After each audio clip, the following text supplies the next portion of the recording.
ਅੱਜ ਆਓ ਅਸੀਂ ਸਿਰਲੇਖ ਦੇ ਨਾਲ ਬਾਈਬਲ ਦਾ ਅਧਿਐਨ ਕਰੀਏ, ਪਰਮੇਸ਼ਵਰ ਦਾ ਨਾਮ ਅਤੇ ਪਵਿੱਤਰ ਆਤਮਾ ਦਾ ਯੁੱਗ। ਪਰਮੇਸ਼ਵਰ ਦਾ ਨਾਮ ਸੱਚਮੁੱਚ ਮਹੱਤਵਪੂਰਨ ਹੈ। ਅਸੀਂ ਪਵਿੱਤਰ ਆਤਮਾ ਦੇ ਯੁੱਗ ਵਿੱਚ ਰਹਿ ਰਹੇ ਹਾਂ। ਇਸ ਯੁੱਗ ਵਿੱਚ ਸਾਨੂੰ ਕਿਸ ਨਾਮ ਨਾਲ ਪੁਕਾਰਨਾ ਚਾਹੀਦਾ ਹੈ? ਸਾਡੇ ਜੀਵਨ ਦੌਰਾਨ ਅਸੀਂ ਬਹੁਤ ਸਾਰੀਆਂ ਮੁਸ਼ਕਲ ਸਥਿਤੀਆਂ ਦਾ ਸਾਹਮਣਾ ਕਰਦੇ ਹਾਂ। ਜਿਹੜੇ ਲੋਕ ਪਿਤਾ ਦਾ ਯੁੱਗ ਵਿੱਚ ਪਰਮੇਸ਼ਵਰ ਉੱਤੇ ਵਿਸ਼ਵਾਸ ਰੱਖਦੇ ਸੀ, ਉਹਨਾਂ ਨੇ ਜ਼ਰੂਰ ਪ੍ਰਾਰਥਨਾ ਕੀਤੀ ਹੋਵੇਗੀ, ਪਰਮੇਸ਼ਵਰ ਯਹੋਵਾ, ਕਿਰਪਾ ਕਰਕੇ ਮੇਰੀ ਮਦਦ ਕਰੋ। ਜਿਹੜੇ ਪੁੱਤਰ ਦੇ ਯੁੱਗ ਵਿੱਚ ਰਹਿੰਦੇ ਸੀ, ਉਹਨਾਂ ਨੇ ਜ਼ਰੂਰ ਪ੍ਰਾਰਥਨਾ ਕੀਤੀ ਹੋਵੇਗੀ, ਪ੍ਰਭੂ ਯਿਸੂ, ਕਿਰਪਾ ਕਰਕੇ ਮੇਰੀ ਮਦਦ ਕਰੋ। ਹੁਣ ਅਸੀਂ ਪਵਿੱਤਰ ਆਤਮਾ ਦੇ ਯੁੱਗ ਵਿੱਚ ਰਹਿ ਰਹੇ ਹਾਂ। ਜਦੋਂ ਅਸੀਂ ਮੁਸ਼ਕਲਾਂ ਦਾ ਸਾਹਮਣਾ ਕਰਦੇ ਹਾਂ, ਤਦ ਸਾਨੂੰ ਕੀ ਕਰਨਾ ਚਾਹੀਦਾ ਹੈ?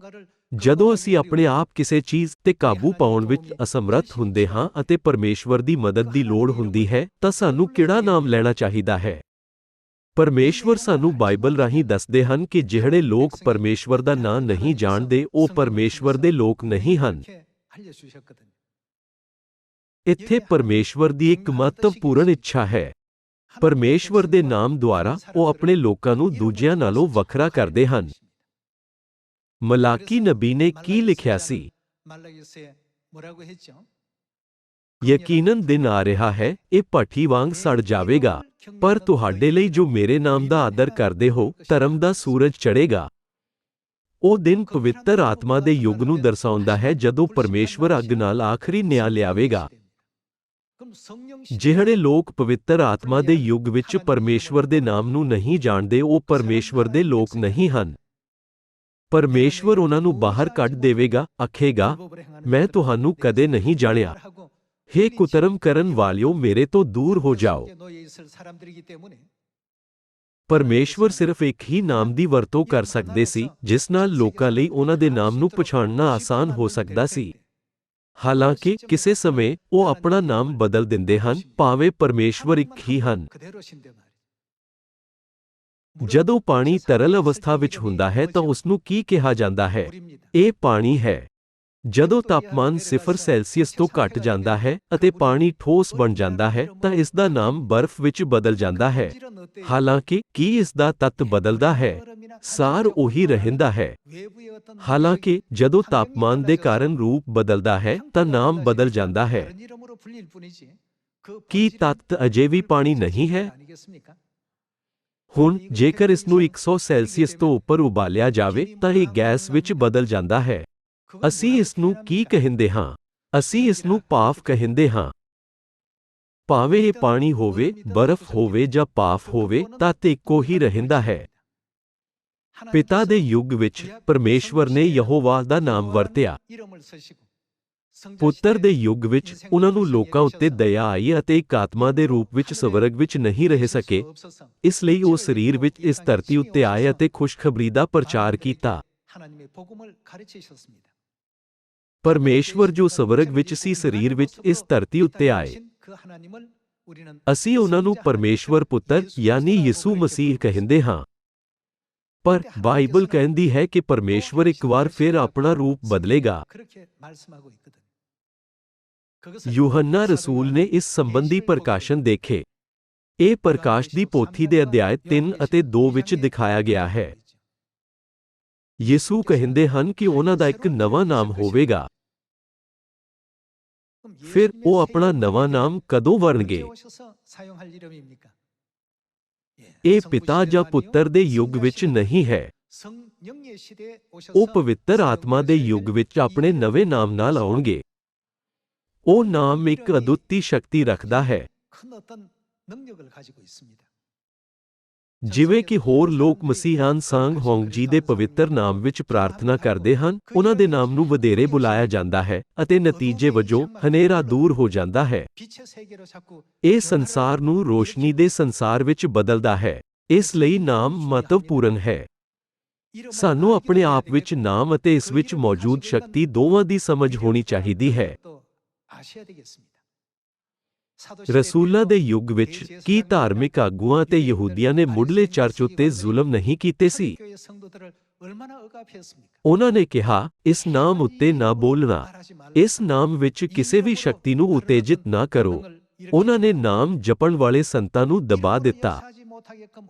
ਜੇ ਕੋਈ ਯਿਸੂ ਦੇ ਨਾਮ ਵਿੱਚ ਬੋਲਦਾ ਸੀ ਤਾਂ ਉਹ ਕੈਦ ਵਿੱਚ ਪਾ ਦਿੱਤੇ ਜਾਂਦੇ ਸੀ ਅਤੇ ਸ਼ੇਰਾਂ ਦੀ ਖੁਰਾਕ ਬਣ ਜਾਂਦੇ ਸੀ। ਇਸ ਯੁੱਗ ਵਿੱਚ ਜਦੋਂ ਅਸੀਂ ਮੁਸ਼ਕਲਾਂ ਦਾ ਸਾਹਮਣਾ ਕਰਦੇ ਹਾਂ ਤਾਂ ਸਾਨੂੰ ਕਿਸ ਦੀ ਭਾਲ ਕਰਨੀ ਚਾਹੀਦੀ ਹੈ? ਪਿਤਾ ਅਨਸਾਂਗ ਹੋਂਗ ਜੀ, ਕਿਰਪਾ ਕਰਕੇ ਸਾਡੀ ਮਦਦ ਕਰੋ। ਕੀ ਸਾਨੂੰ ਉਹਨਾਂ ਦਾ ਨਾਮ ਨਹੀਂ ਲੈਣਾ ਚਾਹੀਦਾ? ਰਸੂਲਾਂ ਦੇ ਯੁੱਗ ਵਿੱਚ ਬਹੁਤ ਸਾਰੇ ਲੋਕਾਂ ਨੇ ਉਹਨਾਂ ਦੇ ਨਾਮ ਉੱਤੇ ਭਰੋਸਾ ਕਰਕੇ ਪਰਮੇਸ਼ਵਰ ਦੀ ਅਦਭੁਤ ਕਿਰਪਾ ਦਾ ਅਨੁਭਵ ਕੀਤਾ। ਪਵਿੱਤਰ ਆਤਮਾ ਦੇ ਯੁੱਗ ਵਿੱਚ ਵੀ ਅਜਿਹਾ ਹੀ ਹੈ। ਸਾਨੂੰ ਸਿਰਫ ਉਹਨਾਂ ਦੇ ਨਾਮ ਵਿੱਚ ਵਿਸ਼ਵਾਸ ਨਹੀਂ ਕਰਨਾ ਚਾਹੀਦਾ, ਸਾਨੂੰ ਇਸ ਦੀ ਵਰਤੋਂ ਕਰਨੀ ਚਾਹੀਦੀ ਹੈ। ਇਹ ਕਿੰਨਾ ਸ਼ਕਤੀਸ਼ਾਲੀ ਨਾਮ ਹੈ। ਕੀ ਇਹ ਸੱਚ ਨਹੀਂ ਹੈ? ਸਾਰੇ ਲੋਕੋ, ਕੀ ਤੁਸੀਂ ਬਾਈਬਲ ਅਤੇ ਪਰਮੇਸ਼ਵਰ ਦੇ ਬਚਨ ਨੂੰ ਮੰਨਦੇ ਹੋ? ਜੇਕਰ ਤੁਸੀਂ ਕਰਦੇ ਹੋ ਤਾਂ ਕਿਰਪਾ ਕਰਕੇ ਧਿਆਨ ਨਾਲ ਬਾਈਬਲ ਦਾ ਅਧਿਐਨ ਕਰੋ। ਕਿਰਪਾ ਕਰਕੇ ਜਾਂਚ ਕਰੋ ਕਿ ਉਹਨਾਂ ਦੇ ਨਾਮ ਵਿੱਚ ਕੀ ਹੋਇਆ ਸੀ। ਅੱਜ ਆਓ ਇਸ ਬਾਰੇ ਅਧਿਐਨ ਕਰੀਏ। ਆਓ ਪਹਿਲਾਂ ਯਸਾਯਾਹ ਅਧਿਆਇ 52 ਆਇਤ 5 ਵੱਲ ਮੁੜੀਏ। ਅਧਿਆਇ 52 ਆਇਤ 5।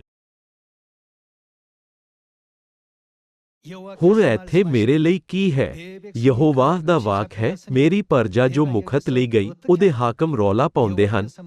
ਯਹੋਵਾਹ ਦਾ ਵਾਕ ਹੈ, ਪਰਮੇਸ਼ਵਰ ਦੇ ਨਾਮ ਨਾਲ ਕੀ ਹੁੰਦਾ ਹੈ? ਸਾਰਾ ਦਿਨ ਨਿਤ ਮੇਰਾ ਨਾਮ ਤੁੱਛ ਕੀਤਾ ਜਾਂਦਾ ਹੈ, ਸੋ ਮੇਰੀ ਪਰਜਾ ਮੇਰਾ ਨਾਮ ਜਾਣੇਗੀ ਅਤੇ ਉਸ ਦਿਨ ਉਹ ਜਾਣੇਗੀ ਕਿ ਮੈਂ ਉਹ ਹਾਂ ਜੋ ਬੋਲਦਾ ਹਾਂ। ਵੇਖ, ਮੈਂ ਹੈਗਾ।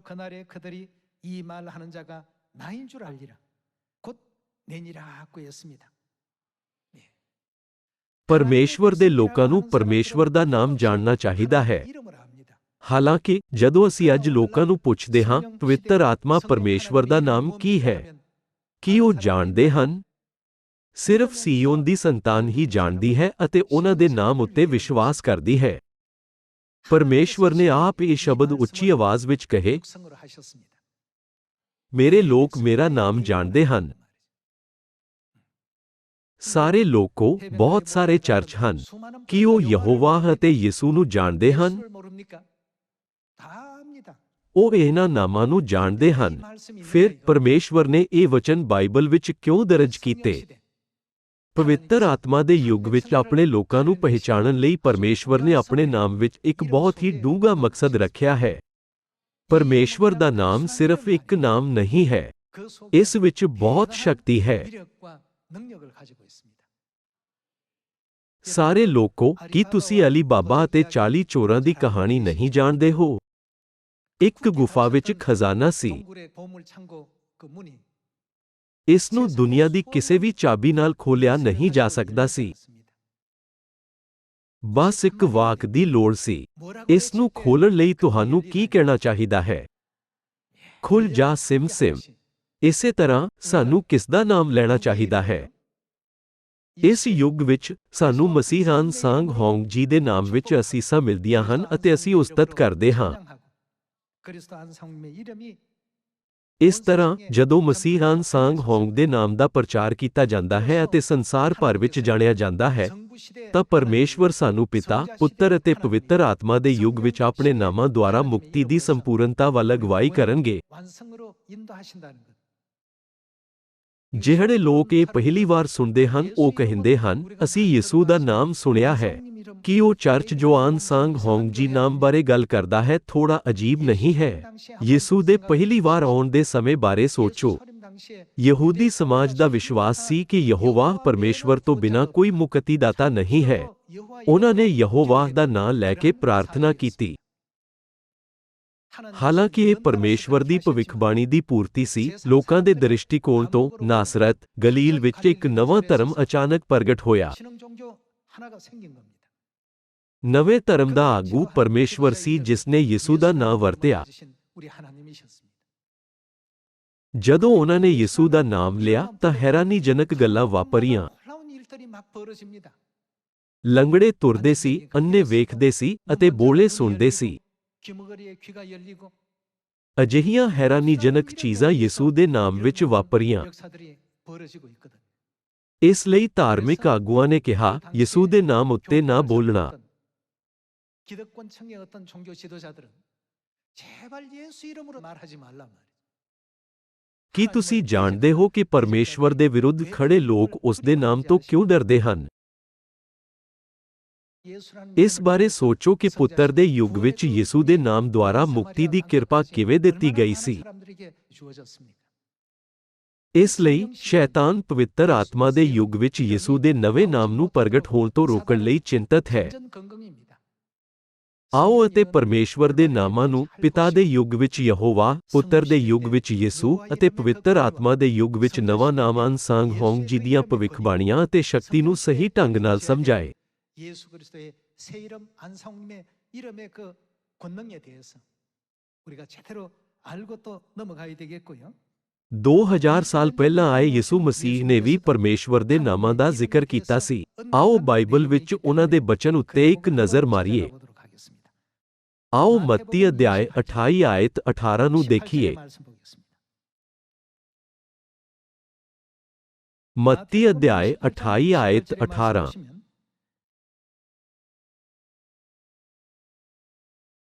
ਅਤੇ ਯਿਸੂ ਨੇ ਕੋਲ ਆਣ ਕੇ ਉਹਨਾਂ ਨਾਲ ਗੱਲਾਂ ਕੀਤੀਆਂ ਅਤੇ ਆਖਿਆ, ਆਕਾਸ਼ ਅਤੇ ਧਰਤੀ ਦਾ ਸਾਰਾ ਇਖਤਿਆਰ ਮੈਨੂੰ ਦਿੱਤਾ ਗਿਆ ਹੈ, ਇਸ ਲਈ ਤੁਸਾਂ ਜਾ ਕੇ ਸਾਰੀਆਂ ਕੌਮਾਂ ਨੂੰ ਚੇਲੇ ਬਣਾਓ ਅਤੇ ਉਹਨਾਂ ਨੂੰ ਪਿਤਾ ਸ਼ਬਦ ਤੋਂ ਬਾਅਦ ਕੀ ਆਉਂਦਾ ਹੈ ਅਤੇ ਅੱਗੇ ਕੀ ਆਉਂਦਾ ਹੈ? ਨਾਮ, ਪੁੱਤਰ ਅਤੇ ਪਵਿੱਤਰ ਆਤਮਾ ਦੇ ਨਾਮ ਵਿੱਚ। ਪਿਤਾ ਦਾ ਨਾਮ ਮਹੱਤਵਪੂਰਨ ਹੈ ਕਿਉਂਕਿ ਇਹ ਪਰਮੇਸ਼ਵਰ ਦਾ ਨਾਮ ਹੈ। ਜਦੋਂ ਪਰਮੇਸ਼ਵਰ ਪੁੱਤਰ ਵਜੋਂ ਆਇਆ ਤਾਂ ਉਹ ਨਾਂ ਵੀ ਮਹੱਤਵਪੂਰਨ ਹੈ। ਇਸ ਕਾਰਨ ਯਿਸੂ ਨੇ ਕੀ ਕਿਹਾ? ਅਤੇ ਉਹਨਾਂ ਨੂੰ ਪਿਤਾ ਅਤੇ ਪੁੱਤਰ ਅਤੇ ਪਵਿੱਤਰ ਆਤਮਾ ਦੇ ਨਾਮ ਵਿੱਚ ਬਪਤਿਸਮਾ ਦਿਓ। ਅਜਿਹਾ ਬਪਤਿਸਮਾ ਮੁਕਤੀ ਦੇ ਸੰਪੂਰਨ ਬਪਤਿਸਮੇ ਵੱਲ ਲੈ ਜਾਂਦਾ ਹੈ। ਸਾਨੂੰ ਪਰਮੇਸ਼ਵਰ ਦਾ ਨਾਮ ਜਦੋਂ ਉਹ ਪਿਤਾ ਦੇ ਰੂਪ ਵਿੱਚ ਕੰਮ ਕਰਦੇ ਹਨ ਜਾਣਨਾ ਚਾਹੀਦਾ ਹੈ, ਪਰਮੇਸ਼ਵਰ ਦਾ ਨਾਮ ਜਦੋਂ ਉਹ ਪੁੱਤਰ ਦੇ ਰੂਪ ਵਿੱਚ ਕੰਮ ਕਰਦੇ ਹਨ ਅਤੇ ਪਰਮੇਸ਼ਵਰ ਦਾ ਨਾਮ ਜਦੋਂ ਉਹ ਪਵਿੱਤਰ ਆਤਮਾ ਦੇ ਰੂਪ ਵਿੱਚ ਕੰਮ ਕਰਦੇ ਹਨ ਜਾਣਨਾ ਚਾਹੀਦਾ ਹੈ। ਅੱਜ ਜਦੋਂ ਅਸੀਂ ਪੁੱਛਦੇ ਹਾਂ ਪਿਤਾ ਦਾ ਕੀ ਨਾਮ ਹੈ, ਜ਼ਿਆਦਾਤਰ ਲੋਕ ਜਵਾਬ ਦਿੰਦੇ ਹਨ ਯਹੋਵਾ। ਅਸੀਂ ਪੁੱਛਦੇ ਹਾਂ ਜਦੋਂ ਪਰਮੇਸ਼ਵਰ ਨੇ ਪੁੱਤਰ ਦੇ ਰੂਪ ਵਿੱਚ ਕੰਮ ਕੀਤਾ ਤਦ ਉਹਨਾਂ ਦਾ ਨਾਮ ਕੀ ਸੀ? ਜਦੋਂ ਉਸਨੇ ਪੁੱਤਰ ਵਜੋਂ ਕੰਮ ਕੀਤਾ ਜ਼ਿਆਦਾਤਰ ਲੋਕ ਜਵਾਬ ਦਿੰਦੇ ਹਨ ਯਿਸੂ। ਫਿਰ ਪਵਿੱਤਰ ਆਤਮਾ ਦਾ ਕੀ ਨਾਮ ਹੈ? ਇਸ ਸਮੇਂ ਪਰਮੇਸ਼ਵਰ ਦੇ ਲੋਕਾਂ ਦੀ ਪਹਿਚਾਣ ਕੀਤੀ ਜਾਂਦੀ ਹੈ। ਯਸਾਇਆ ਅਧਿਆਇ 52 ਵਚਨ 6 ਵਿੱਚ ਪਰਮੇਸ਼ਵਰ ਕੀ ਕਹਿੰਦੇ ਹਨ? ਪਰਮੇਸ਼ਵਰ ਕਹਿੰਦੇ ਹਨ, ਮੇਰੇ ਲੋਕ ਮੇਰਾ ਨਾਮ ਜਾਣਨਗੇ। ਸਾਨੂੰ ਸਿਰਫ ਯਹੋਵਾ ਦਾ ਨਾਮ ਅਤੇ ਯਿਸੂ ਦਾ ਨਾਮ ਹੀ ਨਹੀਂ ਜਾਣਨਾ ਚਾਹੀਦਾ ਹੈ। ਕੀ ਉਹਨਾਂ ਨੇ ਸਾਨੂੰ ਪਵਿੱਤਰ ਆਤਮਾ ਦਾ ਨਾਮ ਵੀ ਨਹੀਂ ਦਿੱਤਾ ਹੈ? ਕਿਰਪਾ ਕਰਕੇ ਨੇੜਿਓਂ ਵੇਖੋ। ਉਹਨਾਂ ਨੂੰ ਪਿਤਾ ਅਤੇ ਪੁੱਤਰ ਅਤੇ ਪਵਿੱਤਰ ਆਤਮਾ ਦੇ ਨਾਮ ਵਿੱਚ ਬਪਤਿਸਮਾ ਦਿਓ। ਕੀ ਬਪਤਿਸਮਾ ਮੁਕਤੀ ਦੀ ਨਿਸ਼ਾਨੀ ਨਹੀਂ ਹੈ? ਮੁਕਤੀ ਦੇ ਪਹਿਲੇ ਕਦਮ ਵਿੱਚ ਇਹ ਨਾਮ ਮਹੱਤਵਪੂਰਨ ਭੂਮਿਕਾ ਨਿਭਾਉਂਦੇ ਹਨ। ਉਹ ਉਸ ਕੁੰਜੀ ਦੇ ਰੂਪ ਵਿੱਚ ਕੰਮ ਕਰਦੇ ਹਨ ਜੋ ਪਾਪਾਂ ਦੀ ਮਾਫੀ ਅਤੇ ਮੁਕਤੀ ਦਾ ਰਾਹ ਖੋਲ੍ਹਦੀ ਹੈ। ਇਸ ਕਰਕੇ ਯਿਸੂ ਨੇ ਇਹਨਾਂ ਨਾਮਾਂ ਬਾਰੇ ਦੱਸਿਆ। ਜ਼ੈਤੂਨ ਦੇ ਪਹਾੜ ਤੋਂ ਸਵਰਗ ਨੂੰ ਚੜ੍ਹਨ ਤੋਂ ਪਹਿਲਾਂ ਉਹਨਾਂ ਨੇ ਕਿਹਾ, ਜਾਓ ਅਤੇ ਸਾਰੀਆਂ ਕੌਮਾਂ ਦੇ ਲੋਕਾਂ ਨੂੰ ਚੇਲੇ ਬਣਾਓ ਅਤੇ ਉਹਨਾਂ ਨੂੰ ਪਿਤਾ ਅਤੇ ਪੁੱਤਰ ਅਤੇ ਪਵਿੱਤਰ ਆਤਮਾ ਦੇ ਨਾਮ ਵਿੱਚ ਬਪਤਿਸਮਾ ਦਿਓ। ਹਾਲਾਂਕਿ ਕੀ ਦੁਨੀਆ ਦੇ ਚਰਚ ਲੋਕਾਂ ਨੂੰ ਇਹਨਾਂ ਨਾਮਾਂ ਤੋਂ ਬਪਤਿਸਮਾ ਦਿੰਦੇ ਹਨ? ਸਾਨੂੰ ਪਵਿੱਤਰ ਆਤਮਾ ਦਾ ਨਾਮ ਜਾਣਨਾ ਚਾਹੀਦਾ ਹੈ। ਉਸ ਨਾਮ ਵਿੱਚ ਮਨੁੱਖ ਜਾਤੀ ਨੂੰ ਬਚਾਉਣ ਦੀ ਸ਼ਕਤੀ ਹੈ। ਆਓ ਅਸੀਂ ਪ੍ਰਕਾਸ਼ ਦੀ ਪੋਥੀ ਅਧਿਆਇ 14 ਦੇਖੀਏ। ਪ੍ਰਕਾਸ਼ ਦੀ ਪੋਥੀ ਅਧਿਆਇ 14 ਵਚਨ 1। ਮੈਂ ਨਿਗਾਹ ਕੀਤੀ ਤਾਂ ਕੀ ਵੇਖਦਾ ਹਾਂ, ਭਈ ਲੇਲਾ ਸੀਯੋਨ ਦੇ ਪਹਾੜ ਉੱਤੇ ਖਲੋਤਾ ਹੈ ਅਤੇ ਉਹਦੇ ਨਾਲ 1,44,000 ਹਨ ਜਿਨ੍ਹਾਂ ਨੇ ਮੱਥੇ ਉੱਤੇ। ਉਹਨਾਂ ਕੋਲ ਕੀ ਸੀ? ਉਹਦਾ ਨਾਮ ਅਤੇ ਕਿਸ ਦਾ? ਉਹਦੇ ਪਿਤਾ ਦਾ ਨਾਮ ਲਿਖਿਆ ਹੋਇਆ ਹੈ। ਇਹ ਲੋਕ ਜਿਨ੍ਹਾਂ ਦੇ ਮੱਥੇ ਉੱਤੇ ਪਰਮੇਸ਼ਵਰ ਦਾ ਨਾਮ ਉਕਰਿਆ ਹੋਇਆ ਹੈ ਚੁਣੇ ਹੋਏ ਲੋਕ ਹਨ। ਕੀ ਇਹ ਉਹ ਲੋਕ ਨਹੀਂ ਹਨ ਜਿਨ੍ਹਾਂ ਨੂੰ ਪਰਮੇਸ਼ਵਰ ਬਚਾਉਣਗੇ? ਕਈ ਥਾਵਾਂ ਤੇ ਪਰਮੇਸ਼ਵਰ ਦੇ ਨਾਮ ਬਾਰੇ ਵਚਨਾਂ ਦਾ ਜ਼ਿਕਰ ਕੀਤਾ ਗਿਆ ਹੈ। ਇਹ ਲਿਖਿਆ ਗਿਆ ਹੈ ਕਿ ਸ਼ੈਤਾਨ ਪਰਮੇਸ਼ਵਰ ਦੇ ਨਾਮ ਅਤੇ ਉਸ ਦੇ ਲੋਕਾਂ ਦੀ ਨਿੰਦਾ ਕਰੇਗਾ। 그러한 성경에 또 기록도 나오시고 ਨਾਲ ਹੀ ਜਦੋਂ ਅਸੀਂ ਰਸੂਲਾਂ ਦੇ ਕਰਤੱਵ ਦੀ ਪੁਸਤਕ ਪੜ੍ਹਦੇ ਹਾਂ ਤਾਂ ਅਸੀਂ ਦੇਖ ਸਕਦੇ ਹਾਂ ਕਿ ਪਰਮੇਸ਼ਵਰ ਦੇ ਨਾਂ ਤੇ ਹੈਰਾਨੀਜਨਕ ਚੀਜ਼ਾਂ ਹੋਈਆਂ। 여기저기에서 벌어지고 있더라는 것입니다. ਇਸ ਲਈ ਸਾਨੂੰ ਮਸੀਹ ਦੇ ਨਵੇਂ ਨਾਮ ਨੂੰ ਸਹੀ ਤਰ੍ਹਾਂ ਸਮਝਣਾ ਚਾਹੀਦਾ ਹੈ ਜੋ ਪਵਿੱਤਰ ਆਤਮਾ ਦੇ ਯੁੱਗ ਵਿੱਚ ਆਏ ਹਨ। 이해할 수 있는 여러분과 제가 꼭 되셔야 되겠습니다. 예. ਮਨੁੱਖ ਜਾਤੀ ਨੂੰ ਬਚਾਉਣ ਲਈ ਪਰਮੇਸ਼ਵਰ ਨੇ ਇਸ ਨੂੰ 3 ਯੁੱਗਾਂ ਵਿੱਚ ਵੰਡਿਆ: 성부 시대와 ਪਿਤਾ, 성자 시대와 ਪੁੱਤਰ ਅਤੇ 성령 ਪਵਿੱਤਰ 시대 ਆਤਮਾ ਦਾ 세 ਯੁੱਗ। 시대로 나눠 놓으셨습니다. 그래서 ਇੱਕ ਸਮਾਂ ਸੀ ਜਦੋਂ ਲੋਕ ਯਹੋਵਾ ਜਾਂ ਯਿਸੂ ਦਾ ਨਾਂ ਲੈ ਕੇ ਮੁਕਤੀ ਪ੍ਰਾਪਤ ਕਰਦੇ ਸੀ। 역사에 도달한 시대가 있었고 ਪਰਮੇਸ਼ਵਰ ਨੇ ਕਿਹਾ ਕਿ ਉਹ ਪਵਿੱਤਰ ਆਤਮਾ ਦੇ ਯੁੱਗ ਵਿੱਚ ਸਾਨੂੰ ਆਪਣਾ ਨਵਾਂ ਨਾਮ ਦੇਣਗੇ। 새로운 이름을 주시겠다고 했습니다. ਆਓ ਅਸੀਂ ਪ੍ਰਕਾਸ਼ ਦੀ ਪੋਥੀ ਅਧਿਆਇ 3 ਵੱਲ ਮੁੜੀਏ। ਪ੍ਰਕਾਸ਼ ਦੀ ਪੋਥੀ ਅਧਿਆਇ 3 ਆਇਤ 12। ਜਿਹੜਾ ਜਿੱਤਣ ਵਾਲਾ ਹੈ ਉਹਨੂੰ ਮੈਂ ਆਪਣੇ ਪਰਮੇਸ਼ੁਰ ਦੀ ਹੈਕਲ ਵਿੱਚ ਇੱਕ ਥੰਮ ਬਣਾਵਾਂਗਾ ਅਤੇ ਉਹ ਫੇਰ ਕਦੇ ਬਾਹਰ ਨਾ ਜਾਵੇਗਾ। ਮੈਂ ਆਪਣੇ ਪਰਮੇਸ਼ੁਰ ਦਾ ਨਾਮ ਅਤੇ ਆਪਣੇ ਪਰਮੇਸ਼ੁਰ ਦੀ ਨਗਰੀ ਨਵੀਂ ਯਰੂਸ਼ਲਮ ਦਾ ਨਾਮ ਜਿਹੜੀ ਪਰਮੇਸ਼ੁਰ ਵੱਲੋਂ ਸੁਰਗ ਵਿੱਚੋਂ ਉਤਰਦੀ ਹੈ ਅਤੇ ਆਪਣਾ ਨਵਾਂ ਨਾਮ ਉਸ ਉੱਤੇ ਲਿਖਾਵਾਂਗਾ। 기록하리라 하고 했습니다. ਇਹ ਲਿਖਿਆ ਹੋਇਆ ਹੈ ਅਤੇ ਆਪਣਾ ਨਵਾਂ ਨਾਮ ਉਸ ਉੱਤੇ ਲਿਖਾਵਾਂਗਾ। ਫਿਰ ਇਹ ਕਿਸ ਦਾ ਨਾਮ ਹੈ? ਇੱਥੇ ਕੌਣ ਬੋਲ ਰਿਹਾ ਹੈ? 가르치죠. ਇਹ ਪ੍ਰਕਾਸ਼ ਦੀ ਪੋਥੀ ਅਧਿਆਇ 1 ਆਇਤ 1 ਵਿੱਚ ਲਿਖਿਆ ਹੈ। ਯਿਸੂ ਮਸੀਹ ਦਾ ਪ੍ਰਕਾਸ਼ ਜਿਹੜਾ ਪਰਮੇਸ਼ੁਰ ਨੇ ਆਪਣਿਆਂ ਦਾਸਾਂ ਨੂੰ ਵਿਖਾਉਣ ਲਈ ਉਹਨੂੰ ਦਿੱਤਾ, ਅਰਥਾਤ ਉਹ ਗੱਲਾਂ ਜਿਹੜੀਆਂ ਛੇਤੀ ਹੋਣ ਵਾਲੀਆਂ ਹਨ, ਅਤੇ ਉਸਨੇ ਆਪਣੇ ਦੂਤ ਦੇ ਹੱਥੀਂ ਭੇਜ ਕੇ ਆਪਣੇ ਦਾਸ ਯੂਹੰਨਾ ਨੂੰ ਉਹਦਾ ਪਤਾ ਦਿੱਤਾ। 이게 지금 말하는 나라고 ਜਿਹੜਾ ਇਹ ਵਚਨ ਬੋਲ ਰਿਹਾ ਹੈ ਉਹ ਯਿਸੂ ਹੈ। 하고 있습니다. ਉਹਨਾਂ ਕੋਲ ਲੇਲੇ ਦਾ ਅਤੇ ਪਿਤਾ ਦਾ ਨਾਮ ਹੈ।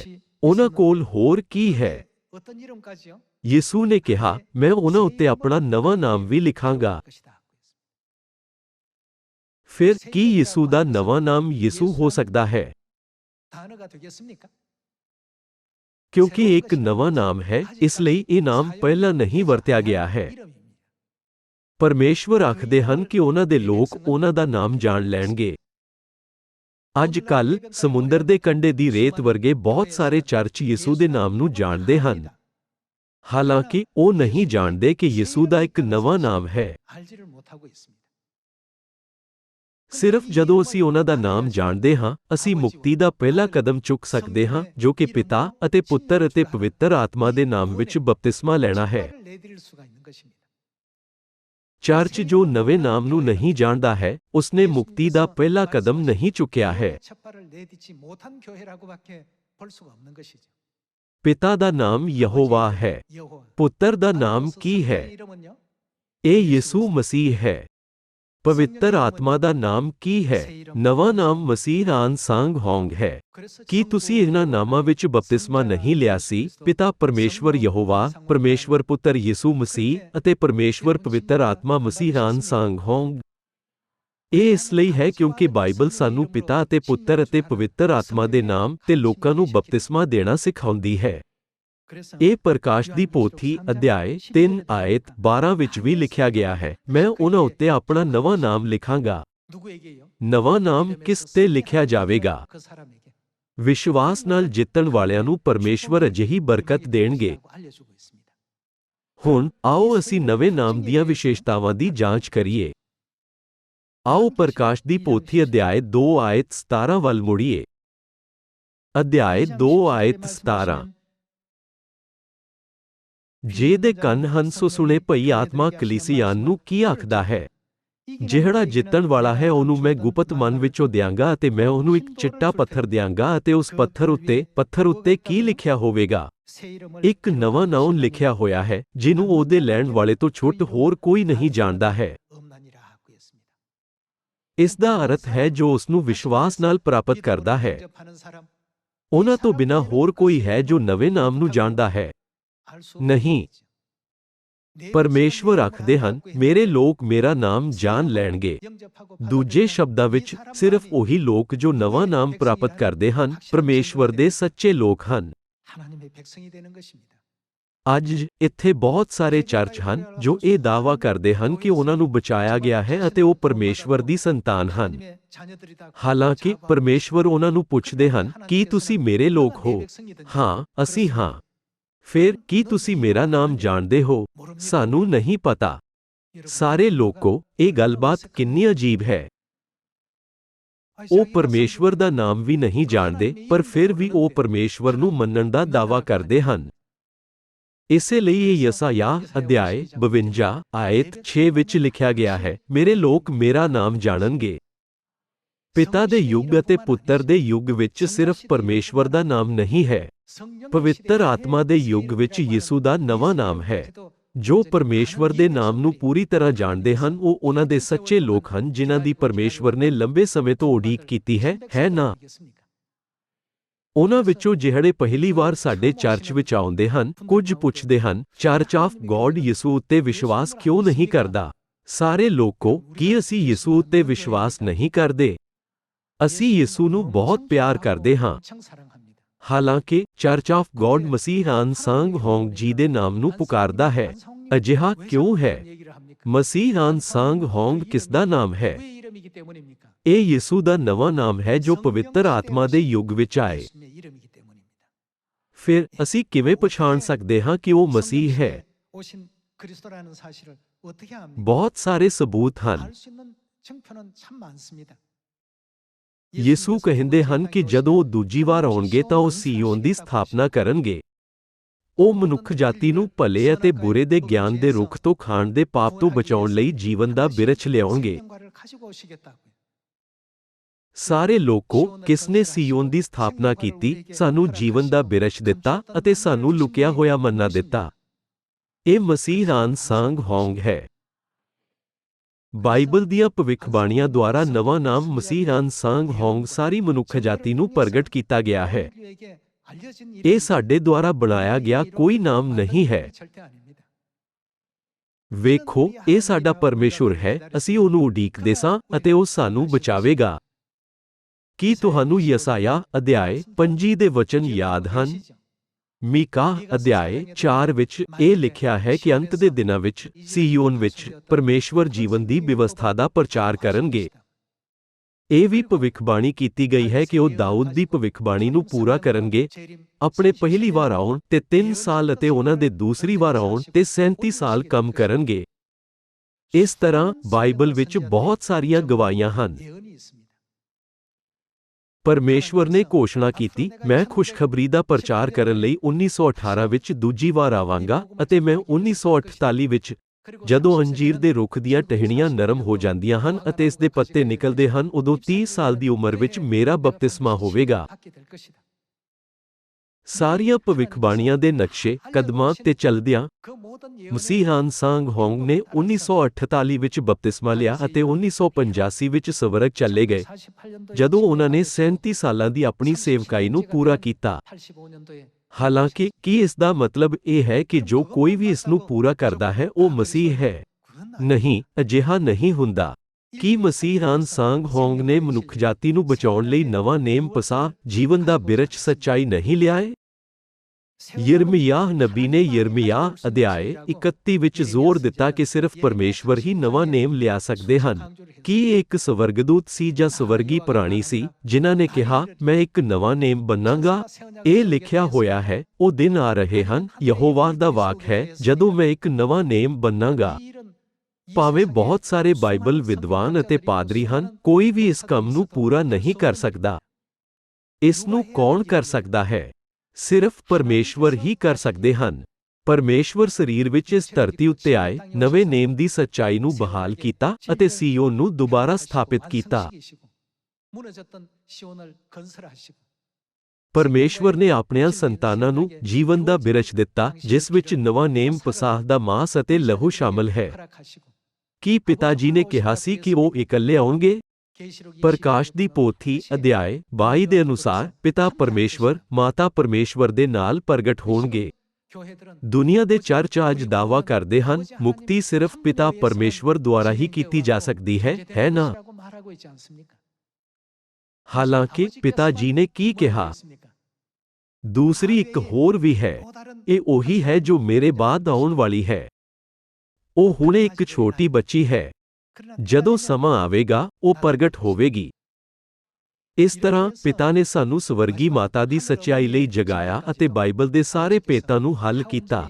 일깨워 주시고 이 성경이 전부 다 해결되게끔 해 놓으셨습니다. ਅੱਜ ਵੀ ਬਾਈਬਲ ਦੇ ਬਹੁਤ ਸਾਰੇ ਵਿਦਵਾਨ ਕਹਿੰਦੇ ਹਨ। ਉਤਪਤ ਅਧਿਆਇ 1 ਵਿੱਚ ਪਰਮੇਸ਼ਵਰ ਨੇ ਅਸੀਂ ਸ਼ਬਦ ਦੀ ਵਰਤੋਂ ਕੀਤੀ ਹੈ। ਇਹ ਬਾਈਬਲ ਦਾ ਇੱਕ ਭੇਤ ਹੈ। ਸਿਰਫ ਇੱਕ ਹੀ ਪਰਮੇਸ਼ਵਰ ਹੈ, ਤਦ ਉਹ ਅਸੀਂ ਕਿਉਂ ਕਹਿਣਗੇ?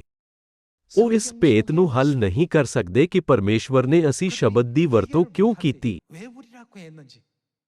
ਹਾਲਾਂਕਿ ਐਲੋਹੀਮ ਪਰਮੇਸ਼ਵਰ ਨੇ ਸਭ ਭੇਤਾਂ ਨੂੰ ਹੱਲ ਕੀਤਾ ਹੈ। 엘로힘 하나님 아버지 ਇਸ ਸਮੇਂ ਦੌਰਾਨ ਮੈਂ ਪਿਤਾ ਪਰਮੇਸ਼ਵਰ ਅਤੇ ਮਾਤਾ ਪਰਮੇਸ਼ਵਰ ਨੂੰ ਸਦੀਪਕ ਧੰਨਵਾਦ ਦਿੰਦਾ ਹਾਂ।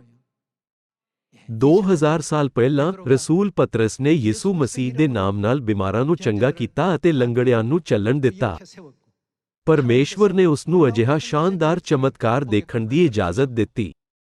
ਪੁਰਾਣੇ ਸਮੇਂ ਵਿੱਚ ਅਲੀਸ਼ਾ, ਏਲੀਯਾ, ਸਮਸੂਨ ਅਤੇ ਵਿਸ਼ਵਾਸ ਦੇ ਅਣਗਿਣਤ ਪੁਰਖੇ ਸੀ। 믿음의 선진들이 ਉਹ ਸਾਰੇ ਪਰਮੇਸ਼ਵਰ ਦੇ ਨਾਮ ਦੀ ਸ਼ਕਤੀ ਨੂੰ ਜਾਣਦੇ ਸੀ। 전부 알고 있었습니다. ਮੰਨ ਲਵੋ ਕਿ ਇੱਕ ਵਿਅਕਤੀ ਨੇ ਡਾਇਨਾਮਾਈਟ ਦਾ ਇੱਕ ਟੁਕੜਾ ਲਿਆ ਅਤੇ ਉਸ ਦੀ ਬੱਤੀ ਦੇ ਸਿਰੇ ਨੂੰ ਅੱਗ ਲਗਾ ਦਿੱਤੀ। ਤਦ ਕੀ ਹੋਵੇਗਾ? ਇਹ ਫਟ ਜਾਵੇਗਾ। ਇਸ ਵਿੱਚ ਵੱਡੀ ਸ਼ਕਤੀ ਹੈ, ਪਰ ਜਦੋਂ ਤੱਕ ਅੱਗ ਬਾਲੀ ਨਹੀਂ ਜਾਂਦੀ, ਉਸ ਸਮੇਂ ਤੱਕ ਇਹ ਇੱਕ ਸੋਟੀ ਤੋਂ ਵੱਧ ਕੁਝ ਨਹੀਂ ਹੈ। ਪਰਮੇਸ਼ਵਰ ਦੇ ਨਾਮ ਬਾਰੇ ਵੀ ਅਜਿਹਾ ਹੈ। ਆਓ ਅਸੀਂ ਦਾਨੀਏਲ ਅਧਿਆਇ 7 ਵਚਨ 5 ਦੇਖੀਏ। ਦਾਨੀਏਲ ਅਧਿਆਇ 7 ਵਚਨ 5। 25절에 보시면 ਉਹ ਅੱਤ ਮਹਾਨ ਦੇ ਵਿਰੁੱਧ ਹੰਕਾਰ ਦੀਆਂ ਗੱਲਾਂ ਬੋਲੇਗਾ ਅਤੇ ਅੱਤ ਮਹਾਨ ਦੇ ਸੰਤਾਂ ਨੂੰ ਦੁਖਾਵੇਗਾ ਅਰ ਚਾਹੇਗਾ ਕਿ ਮੁਕਰਰ ਸਮਿਆਂ ਅਤੇ ਵਿਵਸਥਾ ਨੂੰ ਬਦਲ ਦੇਵੇ ਅਤੇ ਉਹ ਇਹਦੇ ਹੱਥ ਵਿੱਚ ਦਿੱਤੇ ਜਾਣਗੇ ਇੱਥੋਂ ਤੀਕ ਜੋ ਇੱਕ ਸਮਾਂ ਅਤੇ ਸਮੇਂ ਅਰ ਅੱਧਾ ਸਮਾਂ ਲੰਘ ਜਾਏਗਾ। ਫਿਰ ਨਿਆਉਣ ਸਭਾ ਬੈਠੇਗੀ ਅਤੇ ਉਹ ਉਹਦਾ ਰਾਜ ਉਸ ਤੋਂ ਲੈ ਲਵੇਗੀ, ਇਸ ਲਈ ਜੋੜਕ ਤੀਕਰ ਉਹਦਾ ਨਾਸ ਅਤੇ ਨਿਸ਼ਟ ਕਰ ਸੁੱਟਣ ਅਤੇ ਸਾਰੇ ਆਕਾਸ਼ ਦੇ ਹੇਠਲੇ ਸਭਨਾਂ ਦੇਸ਼ਾਂ ਦੇ ਰਾਜਾਂ ਦਾ ਪ੍ਰਤਾਪ ਅਰ ਪਾਤਸ਼ਾਹੀ ਅਤੇ ਰਾਜ ਅੱਤ ਮਹਾਨ ਦੇ ਸੰਤਾਂ ਦੇ ਲੋਕਾਂ ਨੂੰ ਦਿੱਤੇ ਜਾਣਗੇ। ਉਹਦਾ ਰਾਜ ਇੱਕ ਸਦਾ ਦਾ ਰਾਜ ਹੈ ਅਤੇ ਸਾਰੀਆਂ ਪਾਤਸ਼ਾਹੀਆਂ ਉਹਦੀ ਉਪਾਸਨਾ ਕਰਨਗੀਆਂ ਅਤੇ ਆਗਿਆਕਾਰ ਹੋਣਗੀਆਂ। ਫਿਰ ਕੀ ਇਹ ਕੰਮ ਪੂਰਾ ਨਹੀਂ ਹੋਵੇਗਾ? 이루어질 역사 아니겠습니까? ਅੰਤ ਵਿੱਚ ਸ਼ੈਤਾਨ ਦੇ ਅਧਿਕਾਰ ਨੂੰ ਜੋ ਅੱਤ ਮਹਾਨ ਪਰਮੇਸ਼ਵਰ ਦੇ ਵਿਰੁੱਧ ਖੜਿਆ ਸੀ, ਪੂਰੀ ਤਰ੍ਹਾਂ ਤੋੜਿਆ ਜਾਵੇਗਾ। ਆਓ ਅਸੀਂ ਰਸੂਲਾਂ ਦੇ ਕਰਤੱਵ ਅਧਿਆਇ 3 ਵੇਖੀਏ ਕਿ ਕਿਵੇਂ ਸ਼ੈਤਾਨ ਦੀ ਸ਼ਕਤੀ ਨੂੰ ਤੋੜਿਆ ਜਾਂਦਾ ਹੈ। ਆਓ ਵਚਨ 22 ਨੂੰ ਵੇਖੀਏ। ਮੂਸਾ ਨੇ ਤਾਂ ਆਖਿਆ, ਭਈ ਪ੍ਰਭ ਪਰਮੇਸ਼ੁਰ ਤੁਹਾਡੇ ਭਰਾਵਾਂ ਵਿੱਚੋਂ ਤੁਹਾਡੇ ਲਈ ਮੇਰੇ ਵਰਗਾ ਇੱਕ ਨਬੀ ਖੜਾ ਕਰੇਗਾ, ਜੋ ਕੁਝ ਉਹ ਤੁਹਾਨੂੰ ਆਖੇ ਉਸ ਨੂੰ ਸੁਣੋ। ਅਤੇ ਐਉਂ ਹੋਵੇਗਾ ਕਿ ਹਰ ਇੱਕ ਜਾਨ ਜੋ ਉਸ ਨਬੀ ਦੀ ਨਾ ਸੁਣੇ ਕੌਮ ਵਿੱਚੋਂ ਛੇਕੀ ਜਾਵੇ। ਅਤੇ ਸਾਰਿਆਂ ਨਬੀਆਂ ਨੇ ਸਮੂਏਲ ਤੋਂ ਅਤੇ ਉਹਨਾਂ ਤੋਂ ਜਿਹੜੇ ਉਹਦੇ ਮਗਰੋਂ ਹੋਏ, ਜਿਨ੍ਹਾਂ ਨੇ ਬਚਨ ਕੀਤਾ, ਉਹਨਾਂ ਨੇ ਵੀ ਇਹਨਾਂ ਹੀ ਦਿਨਾਂ ਦੀ ਖਬਰ ਦਿੱਤੀ। ਇਹ ਕਿਸ ਨੂੰ ਦਰਸਾਉਂਦਾ ਹੈ? ਕੀ ਇਹ ਯਿਸੂ ਬਾਰੇ ਗੱਲ ਨਹੀਂ ਹੋ ਰਹੀ ਹੈ? ਆਓ ਅਸੀਂ ਵਚਨ 6 ਉੱਤੇ ਜਾਈਏ। ਪਰ ਪਤਰਸ ਨੇ ਆਖਿਆ, ਸੋਨਾ ਚਾਂਦੀ ਤਾਂ ਮੇਰੇ ਕੋਲ ਨਹੀਂ, ਪਰ ਜੋ ਮੇਰੇ ਕੋਲ ਹੈ ਸੋ ਤੈਨੂੰ ਦਿੰਦਾ ਹੈ। ਯਿਸੂ ਮਸੀਹ ਨਾਸਰੀ ਦੇ ਨਾਮ ਨਾਲ ਤੁਰ ਫਿਰ, ਤਾਂ ਉਸਨੇ ਉਹਦਾ ਸੱਜਾ ਹੱਥ ਫੜ ਕੇ ਉਹਨੂੰ ਉਠਾ ਲਿਆ। ਉਸੇ ਵੇਲੇ ਉਹਦੇ ਪੈਰ ਅਰ ਗਿੱਟੇ ਤਕੜੇ ਹੋ ਗਏ ਅਤੇ ਉਹ ਕੁੱਦ ਕੇ ਉੱਠ ਖੜਾ ਹੋਇਆ ਅਰ ਤੁਰਨ ਲੱਗਾ ਅਰ ਤੁਰਦਾ ਅਤੇ ਛਾਲਾਂ ਮਾਰਦਾ ਅਤੇ ਪਰਮੇਸ਼ੁਰ ਦੀ ਉਸਤਤ ਕਰਦਾ ਹੋਇਆ ਉਹਨਾਂ ਨਾਲ ਹੈਕਲ ਵਿੱਚ ਗਿਆ। ਸਭਨਾਂ ਲੋਕਾਂ ਨੇ ਉਹਨੂੰ ਤਰੁਦਾ ਅਤੇ ਪਰਮੇਸ਼ੁਰ ਦੀ ਉਸਤਤ ਕਰਦਾ ਵੇਖਿਆ ਅਤੇ ਉਹਨੂੰ ਪਛਾਣ ਲਿਆ, ਭਈ ਇਹ ਉਹ ਹੈ ਜਿਹੜਾ ਹੈਕਲ ਦੇ ਸੋਹਣੇ ਫਾਟਕ ਉੱਤੇ ਪਿੱਛਿਆ ਮੰਗਣ ਨੂੰ ਬਹਿੰਦਾ ਹੁੰਦਾ ਸੀ। ਅਤੇ ਜੋ ਉਹਦੇ ਨਾਲ ਹੋਇਆ ਸੀ, ਉਹ ਉਸ ਤੋਂ ਡਾਢੇ ਹੈਰਾਨ ਹੋਏ ਅਤੇ ਅਚਰਜ ਮੰਨਿਆ। ਜਿਸ ਵੇਲੇ ਉਹ ਪਤਰਸ ਅਤੇ ਯੂਹੰਨਾ ਨੂੰ ਚਿੰਬੜਦਾ ਜਾਂਦਾ ਸੀ, ਸਾਰੇ ਲੋਕ ਬਹੁਤ ਦੰਗ ਹੋਏ। ਉਸ ਦਲਾਨ ਵਿੱਚ ਜਿਹੜਾ ਸੁਲੇਮਾਨ ਦਾ ਸਦੀਦਾ ਹੈ, ਉਹਨਾਂ ਕੋਲ ਦੌੜੇ ਆਏ। ਇਹ ਵੇਖ ਕੇ ਪਤਰਸ ਨੇ ਲੋਕਾਂ ਨੂੰ ਅੱਗੋਂ ਆਖਿਆ ਕਿ ਹੇ ਇਸਰਾਏਲੀਓ, ਇਸ ਮਨੁੱਖ ਉੱਤੇ ਤੁਸੀਂ ਕਿਉਂ ਅਚਰਜ ਮੰਨਦੇ ਹੋ? ਉਸ ਦਾ ਮਤਲਬ ਸੀ, ਇਸ ਨਾਮ ਵਿੱਚ ਬਹੁਤ ਜ਼ਿਆਦਾ ਅਦਭੁਤ ਸ਼ਕਤੀ ਹੈ। ਇਹ ਤੁਹਾਨੂੰ ਹੈਰਾਨ ਕਿਉਂ ਕਰਦਾ ਹੈ? ਅਤੇ ਸਾਡੀ ਵੱਲ ਇਉਂ ਕਾਹਨੂੰ ਤੱਕ ਰਹੇ ਹੋ, ਭਈ ਜਾਣੀਦਾ ਅਸਾਂ ਆਪਣੀ ਸਮਰੱਥਾ ਜਾਂ ਭਗਤੀ ਨਾਲ ਇਹਨੂੰ ਤੁਰਨ ਦੀ ਸ਼ਕਤੀ ਦਿੱਤੀ। ਉਸ ਦਾ ਮਤਲਬ ਸੀ ਕਿ ਇਹ ਕੰਮ ਉਹਨਾਂ ਨੇ ਨਹੀਂ ਕੀਤਾ ਸੀ। ਇਹ ਕਿਸ ਚੀਜ਼ ਨੇ ਸੰਭਵ ਬਣਾਇਆ? ਨਾਮ। 우리 조상 ਆਇਤ 하나님이 13 그 종 ਅਬਰਾਹਮ ਅਤੇ 영원한 ਇਸਹਾਕ ਅਤੇ ਯਾਕੂਬ ਦੇ ਪਰਮੇਸ਼ੁਰ ਨੇ ਅਰਥਾਤ ਸਾਡੇ ਪਿਓ ਦਾਦਿਆਂ ਦੇ ਪਰਮੇਸ਼ੁਰ ਨੇ ਆਪਣੇ ਸੇਵਕ ਯਿਸੂ ਦੀ ਵਡਿਆਈ ਕੀਤੀ ਜਿਹਨੂੰ ਤੁਸਾਂ ਹਵਾਲੇ ਕੀਤਾ ਅਤੇ ਪਿਲਾਤੁਸ ਦੇ ਸਾਹਮਣੇ ਉਸ ਤੋਂ ਇਨਕਾਰ ਕੀਤਾ ਜੋ ਉਸਨੇ ਉਹਨੂੰ ਛੱਡ ਦੇਣ ਦੀ ਦਲੀਲ ਕੀਤੀ ਪਰ ਤੁਸਾਂ ਉਸ ਪਵਿੱਤਰ ਅਰ ਧਰਮੀ ਤੋਂ ਇਨਕਾਰ ਕੀਤਾ ਅਤੇ ਚਾਹਿਆ ਭਈ ਇੱਕ ਖੂਨੀ ਤੁਹਾਡੇ ਲਈ ਛੱਡਿਆ ਜਾਵੇ ਪਰ ਜੀਉਣ ਦੇ ਕਰਤਾ ਨੂੰ ਮਾਰ ਸੁੱਟਿਆ ਜਿਹਨੂੰ ਪਰਮੇਸ਼ੁਰ ਨੇ ਮੁਰਦਿਆਂ ਵਿੱਚੋਂ ਜਿਵਾ ਲਿਆ ਅਤੇ ਅਸੀਂ ਇਸ ਗੱਲ ਦੇ ਗਵਾਹ ਹਾਂ ਉਹਦੇ ਨਾਮ ਉੱਤੇ ਨਿਹਚਾ ਕਰਨ ਕਰਕੇ ਉਹਦੇ ਨਾਮ ਹੀ ਨੇ ਇਸ ਮਨੁੱਖ ਨੂੰ ਜਿਹਨੂੰ ਤੁਸੀਂ ਵੇਖਦੇ ਅਤੇ ਜਾਣਦੇ ਹੋ ਤਕੜਾ ਕੀਤਾ ਹਾਂ ਉਸੇ ਨਿਹਚਾ ਨੇ ਜਿਹੜੀ ਉਸ ਦੇ ਦੁਆਰੇ ਤੋਂ ਹੈ ਇਹ ਪੂਰੀ ਤੰਦਰੁਸਤੀ ਤੁਸਾਂ ਸਭਨਾਂ ਦੇ ਸਾਹਮਣੇ ਉਸ ਨੂੰ ਦਿੱਤੀ ਬੇਸ਼ੱਕ ਸਾਡਾ ਵਿਸ਼ਵਾਸ ਵੱਖਰੇ ਚਮਤਕਾਰਾਂ ਤੇ ਆਧਾਰਿਤ ਨਹੀਂ ਹੈ ਹਾਲਾਂਕਿ ਸਾਨੂੰ ਘੱਟ ਨਾਮ ਦੀ ਅੰਦਰਲੀ ਸ਼ਕਤੀ ਨੂੰ ਪਛਾਣਨਾ ਚਾਹੀਦਾ ਹੈ ਜੇ ਤੁਸੀਂ ਡਾਇਨਾਮਾਈਟ ਦੇ ਫਿਊਜ਼ ਨੂੰ ਅੱਗ ਲਗਾਉਣਾ ਸੀ ਤਾਂ ਤੁਹਾਨੂੰ ਇਸ ਦੀ ਵਿਸਫੋਟਕ ਸ਼ਕਤੀ ਤੋਂ ਜਾਣੂ ਹੋਣਾ ਚਾਹੀਦਾ ਹੈ ਫਿਰ ਤੁਸੀਂ ਸਹੀ ਸਾਵਧਾਨੀ ਵਰਤ ਸਕਦੇ ਹੋ ਇਸੇ ਤਰ੍ਹਾਂ ਪਵਿੱਤਰ ਆਤਮਾ ਦੇ ਯੁੱਗ ਵਿੱਚ ਸਾਨੂੰ ਯਿਸੂ ਦੇ ਨਵੇਂ ਨਾਮ ਦੀ ਸ਼ਕਤੀ ਦਾ ਅਹਿਸਾਸ ਕਰਨਾ ਚਾਹੀਦਾ ਹੈ ਕਿਵੇਂ ਮਸੀਹ ਅਨਸਾਂਗ ਹੋਂਗ ਨਾਮ ਸੰਸਾਰ ਨੂੰ ਬਦਲ ਦੇਵੇਗਾ ਸਾਨੂੰ ਉਹਨਾਂ ਦਾ ਨਾਮ ਅਕਸਰ ਵਰਤਣਾ ਚਾਹੀਦਾ ਹੈ ਸਿਰਫ ਤਦ ਹੀ ਹਨੇਰੇ ਦੀ ਦੁਨੀਆ ਪ੍ਰਕਾਸ਼ ਦੀ ਦੁਨੀਆ ਵਿੱਚ ਬਦਲ ਜਾਵੇਗੀ ਪਿਤਾ ਅਤੇ ਮਾਤਾ ਜੀ ਨੇ ਜੋ ਖੁਸ਼ਖਬਰੀ ਪਹਿਲਾਂ ਸ਼ੁਰੂ ਕੀਤੀ ਸੀ ਉਸਨੇ ਹੁਣ 175 ਦੇਸ਼ਾਂ ਵਿੱਚ 7,500 ਤੋਂ ਵੱਧ ਸਿਯੋਨ ਦੀ ਸਥਾਪਨਾ ਕੀਤੀ ਹੈ ਜਿਸ ਵਿੱਚ ਸਿਯੋਨ ਦੀਆਂ 35 ਲੱਖ ਤੋਂ ਵੱਧ ਸੰਤਾਨਾਂ ਹਨ ਇਹ ਪਿਤਾ ਅਨਸਾਂਗ ਹੋਂਗ ਜੀ ਦੇ ਨਾਮ ਤੋਂ ਕੀਤੀ ਗਈਆਂ ਪ੍ਰਾਰਥਨਾਵਾਂ ਅਤੇ ਤੁਹਾਡੇ ਗਵਾਹਾਂ ਦੇ ਕਰਕੇ ਸੰਭਵ ਹੋਇਆ ਹੈ ਸੰਸਾਰ ਵਿੱਚ ਲੋਕ ਕੁਝ ਸਥਿਰ ਵਿਚਾਰਾਂ ਵਿੱਚ ਫਸੇ ਹੋਏ ਹਨ ਸਾਨੂੰ ਇਹ ਯਾਦ ਰੱਖਣਾ ਚਾਹੀਦਾ ਹੈ ਕਿ ਮੁਕਤੀ ਪਰਮੇਸ਼ਵਰ ਤੋਂ ਆਉਂਦੀ ਹੈ ਨਾ ਕਿ ਆਮ ਗਿਆਨ ਤੋਂ ਪਰਮੇਸ਼ਵਰ ਆਖਦੇ ਹਨ ਮੇਰੇ ਲੋਕ ਮੇਰਾ ਨਾਮ ਜਾਣਨਗੇ ਇਸ ਲਈ ਸਾਨੂੰ ਪਿਤਾ ਪੁੱਤਰ ਅਤੇ ਪਵਿੱਤਰ ਆਤਮਾ ਦੇ ਯੁੱਗ ਵਿੱਚ ਪਰਮੇਸ਼ਵਰ ਦੇ ਨਾਮ ਨੂੰ ਜਾਣਨਾ ਚਾਹੀਦਾ ਹੈ